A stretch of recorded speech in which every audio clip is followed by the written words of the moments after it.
Давайте сегодня поговорим на чистоту. Отодвинем гороскопы и калькуляторы, отключим этот мистический треск.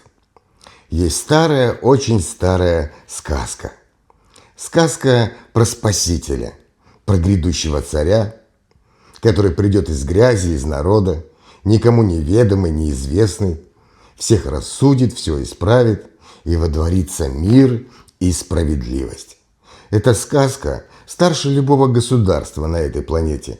Она вечная, и она всегда актуальна, когда будущее кажется туманным, а настоящее несправедливым.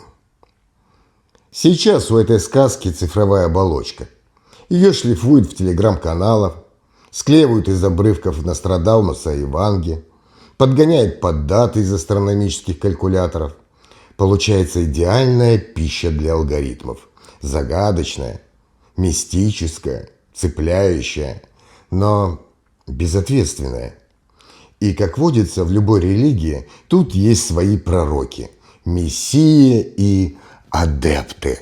Гуру Сатчитананда. Одни кричат «Я есть», «Я царь». Это, как правило, симптом острого одиночества или расстройства психики, мания величия. Смотришь на такого кандидата в цари и понимаешь, он максимум может возглавить секту в паблике, человек на 100. Другие ищут. Листают карты, сводят гороскопы, ищут тайные коды. Это современные лозоходцы. Их поиск – это часто форма экзистенциальной игры. Способ сделать хаос истории чуть более структурированным, предсказуемым, красиво, поэтично, безобидно. А третьи якобы уже нашли. У них уже есть папочка на компьютере, вот его примерные года, вот его возможные черты характера, и они ждут. Ждут, что вот-вот произойдет некое волшебное событие, и их избранник, чистый и непорочный, поднимется в небеса. И что? Сядет на трон? И вот здесь сказка упирается лбом в бетонную стену реальности. В стену под названием «власть», как система. Давайте представим этого гипотетического парня из низов, из ниоткуда. Не мистического сверхчеловека, а просто умного, харизматичного, возможно, очень золотого на весь мир человека. Как он в реальном мире 21 века может попасть туда? Во власть. Путь номер 1. И единственно, кстати, легальный. Системная карьера. Он из ниоткуда. Он из низов системы. Партия «Единая Россия», «Молодая гвардия», мэрия какого-нибудь города, потом губернаторство, потом федеральный министр или полпред. И это путь как минимум на 20-30 лет. Это путь бесконечных компромиссов, интриг, встраивания в уже существующие кланы и правила игры.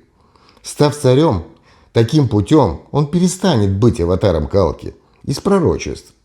Он станет частью системы и бетонной стены. Путь номер 2. Революция или коллапс. Вот здесь сказка оживает. Если система по каким-то причинам рухнет, экономическим, военным, социальным, образуется тот самый вакуум. Вакуум хаоса. И в этот вакуум может влететь кто угодно. Тот, у кого есть воля, решимость, банда преданных. И, что немаловажно, поддержка и нейтралитет силовых структур. Это путь Ленина, грубо говоря. Путь через тотальный кризис. Но готово ли общество, жаждущее сказки, заплатить такую цену за ее осуществление?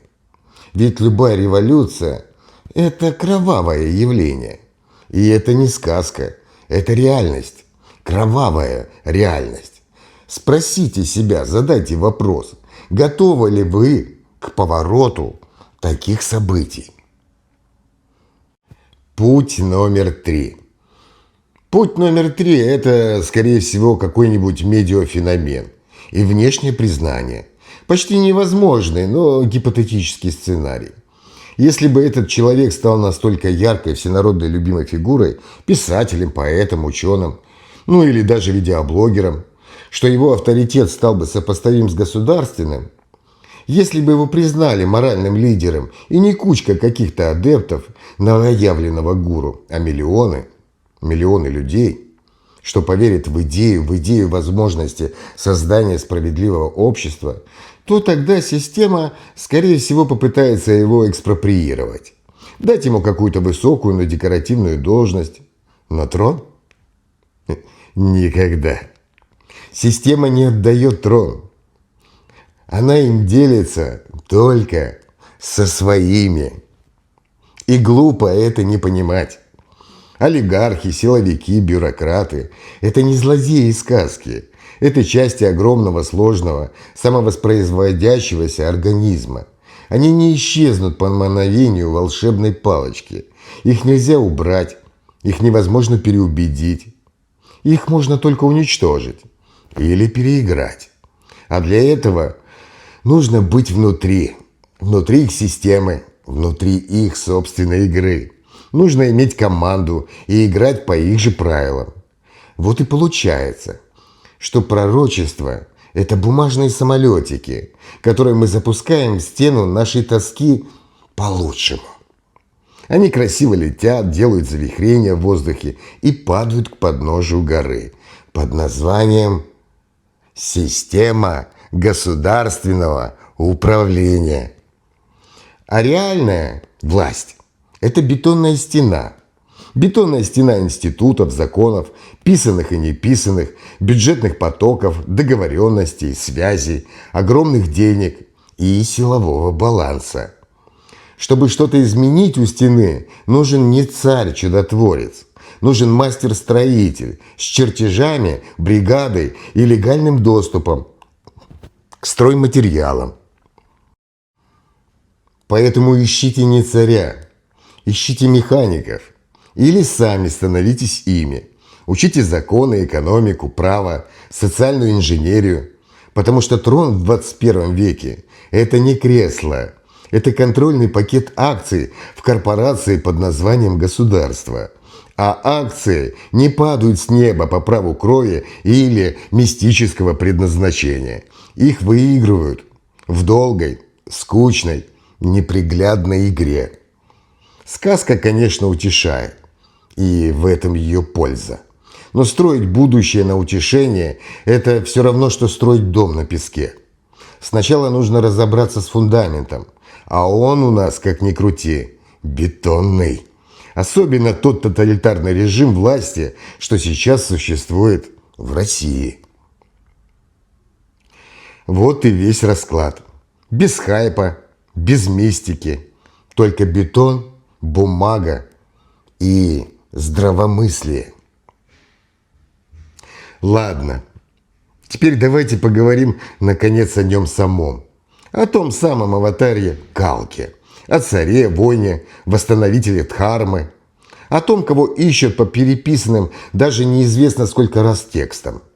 Сводя воедино строчки Нострадамуса, Ванги, Эдгара Кейси, монаха Авеля, Рейния Нейра, Льва Мудрого, православные апокрифы и индийские пураны. Найти по этим текстам этого персонажа – это как пытаться собрать лицо человека из осколков 10 разных зеркал. Получится монстр. Красивый, страшный, но монстр. С точки зрения здравомыслия и реальности, найти конкретного человека по этим текстам невозможно. Это игра в испорченный телефон длиною в 1000 лет.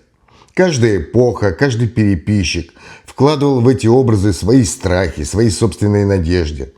Вы ищете не пророчество, вы ищете коллективную проекцию всех, кто его читал и переписывал. И это не инструкция, это литература. Мифическая, сказочная, художественная литература. А теперь стоп. Отбросим сказку. Попробуем собрать психоэмоциональный портрет того, кого описывают эти тексты. Не того, кто грядет, а того, кто в них реально описан. С точки зрения психологии, это не просто воин, а это тотальный диссоциатив, полный антисоциум. Человек без жалости, без страха, без чувства собственной важности. Просветленный мастер, гуру, учитель, мистик, эзотерик и, в конце концов, 10-й аватар Вишну. С клинической точки зрения, этот человек с глубоким нарушением аффективной среды. Полное отсутствие страха – это патология, ведущая к безрассудству.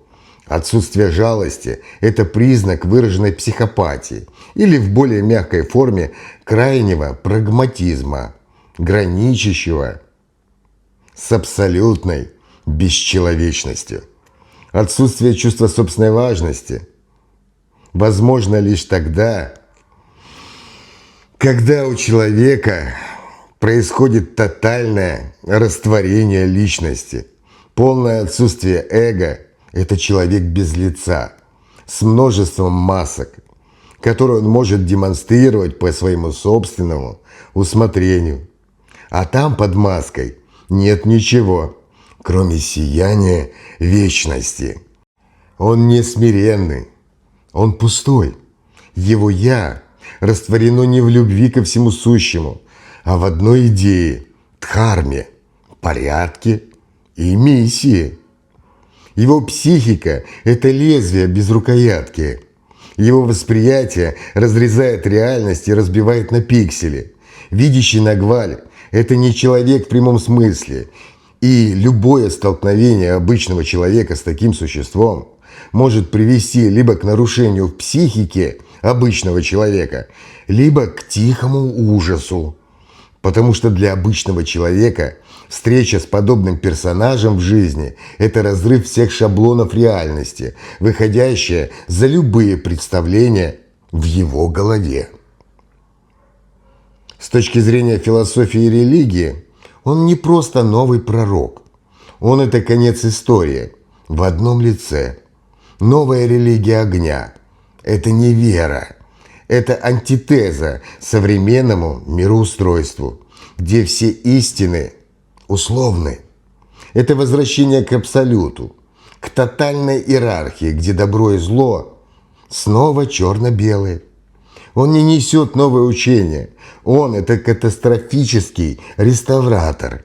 Его задача, согласно мифу, не строить утопию будущего, а очистить настоящее огнем и мечом, чтобы вернуть мифическое золотое прошлое, Сатья-югу. Его религия – это религия воли и порядка, где самомнение – это ересь, а компромисс – это предательство.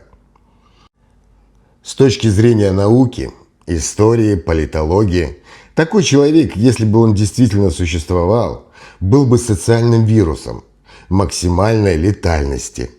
Он – это идеальный лидер для эпохи хаоса и коллапса. Его психотип не жизнеспособен в стабильном, нормальном обществе. Он выживает и процветает только в хаосе. Его восстановление дхармы на практике – это тотальная революция, снос всех существующих институтов под предлогом их нечистоты. Он не будет договариваться с олигархами. Он их будет физически ликвидировать или изгонит. Он не будет играть в политику. Он объявит политику грехом. Его власть будет основана не на законах, а на прямом насилии и харизме, освященной тем самым новым огнем веры. И это не предложение, это то, что написано в пророчествах. Что, по-вашему, этот персонаж действительно должен делать, согласно логике пророчеств? Не нашей мечте, не нашим фантазиям, а исходя из той реальности, в которой мы все с вами пребываем. Я не знаю, что там читают мистики, маги, эзотерики, тарологи. Вот что там читаю я. Первое. Создать системный кризис. Явно или тайно работать на разрушение текущего порядка. Ибо только на руинах он может построить свое новое справедливое царство. Второе. Он должен стать символом, не программой, а знаком, иконой гнева и надежды всего человечества. Его биография должна превратиться в легенду, а его слова должны стать священными текстами. Третье – это в конце концов уничтожить сложность всех религиозных догм, упростить мир до битвы света и тьмы, упразднить дискуссии, партии, независимые СМИ, оставить только иерархию, догму и дисциплину, внутреннюю и внешнюю. Четвертое – это в конце концов вести перманентную войну. Войну с внешними врагами и с внутренними неверными, с самой человеческой природой, склонной к слабости и многообразию. Он не миротворец, он вечный воитель. Так что же мы ищем в итоге? Мы ищем фантомную боль общества, жаждущего простых ответов в этом сложном, многообразном мире. Мы ищем не человека, а функцию молота, который будет бить по наковальне и высекать из нее искры огня, в котором сгорит все прошлое, все духовные и социальные институты. И вот самый главный, неприятнейший вопрос. А хотите ли вы, чтобы такой человек действительно пришел к власти? Хотите ли вы жить в мире, очищенном огнем, без жалости, без страха, без вашего личного «я», которое должно раствориться в его дхарме? Хотите ли вы быть винтиком в машине абсолютной правды? Поиски Калки – это прекрасное зеркало. В нем видны наша усталость от беспорядка, тоска по сильной руке и детская вера. Вера в то, что Спаситель будет добрым дядечкой. В мифах он вовсе не добрый. Он необходимый с точки зрения мифологической логики хирург, который отрезает гниющие конечности без анестезии. Поэтому, может, хватит искать хирурга с мечом в древних книгах? Может, лучше начать думать своей головой? Как вылечить это общество, не доводя его до состояния, когда единственным решением кажется ампутация всего, что сгнило? Так что, уважаемые граждане, ищите не царя, ищите иммунитет, чтобы не понадобился хирург с огненным мечом. Это куда сложнее, чем читать гороскопы. И куда важнее взять на себя личную ответственность за то, что сейчас происходит в мире. И самим начать искать выход из сложившейся ситуации. Исправление мира начинается всегда с себя, а уже потом все остальное. Так что же мы имеем в итоге на самом деле? Мы прошли полный круг от мифа до бетона и обратно. Первая реальность – это реальность мифа. Мы создали идеальный образ аватара Калки. Воин-пророк без страха и жалости. Это не человек. Это функция, хирургический инструмент истории. Его портрет, списанный из пророчеств, это психологический архетип тоталитарного спасителя. Он возникает не для жизни, а для катастрофы. Его миссия не управлять, а сжигать и вычищать. Он – это ответ коллективного бессознательного на эпоху хаоса и упадка. Это сказка, но сказка очень опасная, потому что она дает санкцию на тотальное насилие во имя высшей правды.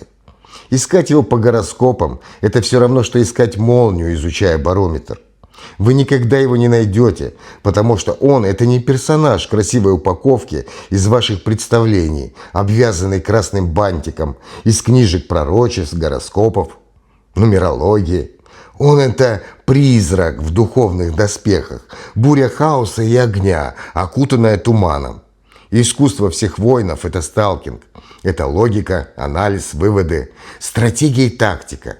И этот персонаж не настолько глуп, чтобы показаться людям на глаза, потому что одни будут его высмеивать и плевать ему в лицо, другие будут пытаться его уничтожить. Поэтому, если пророчество действительно реально существует, а вовсе не сказка, то никто его не узнает, потому что человеческий мозг не способен осознать тайну божественного замысла.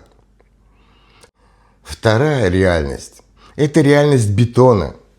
Власть – это система, сложная, иерархичная, самовоспроизводящая машина из законов, договоренностей, денег и силовых балансов. Чтобы попасть в ее ядро, нужно либо потратить десятилетия, встраиваясь в ее логику и перестав быть чистым спасителем, либо дождаться ее полного коллапса. Власть не принимает чужаков. Она либо отторгает их, либо перемалывает и усваивает с легкостью.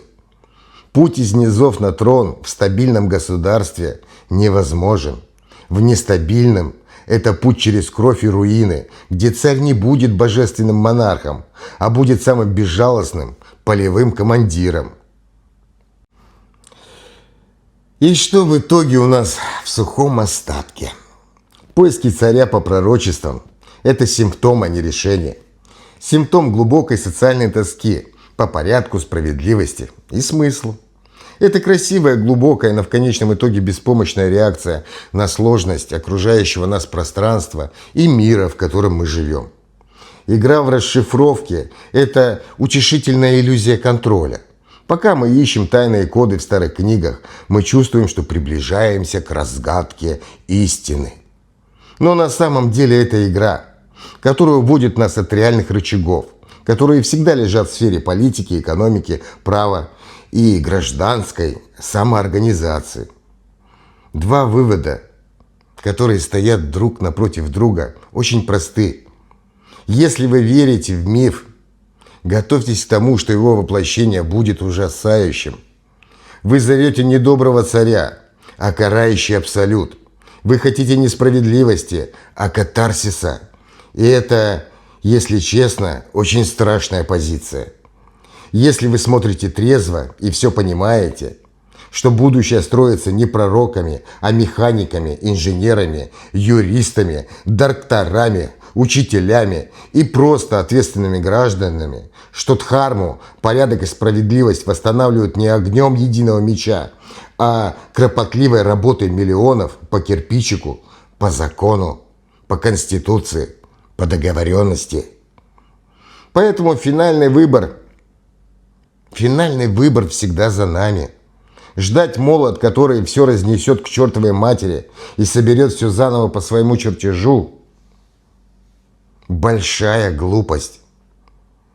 Все, что нужно делать, это самим сообща, без всякой мистики, начать чинить фундамент нашего общества. Сказка зовет, конечно же, в героический сон. Реальность же требует трудного, будничного бодрствования. И каждому придется выбирать, на чьей вы стороне.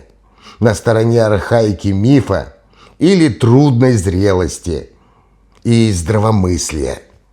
А третьего не дано.